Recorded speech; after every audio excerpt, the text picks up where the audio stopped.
Ayan na guys, ang ating ulam guys, bisugo. Ayan, paksiw na bisugo guys. Ayan siya.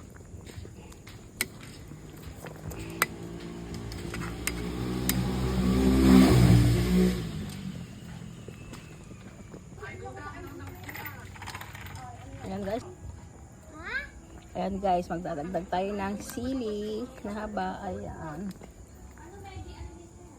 Para dagdag sarap din yung sili guys. Ayan, dami natin nilagay na bawang. Kasi masarap sa paksiw yung madaming bawang guys, tsaka sa luya.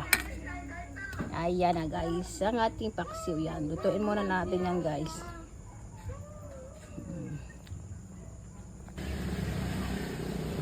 Ayan na guys, ang ating paksiw na bisugo guys. Ayan. Hindi na natin yan anuhan ng sabaw guys. Kasi gusto ng mga bata yung may sabaw. Ayan siya guys. Oh, lutong-luto na yan. Yan, tara. Kain na po tayo guys. Ayan ang ating ulam for tonight. Thank you guys for watching. Like, share, and subscribe. Hello guys. Bye.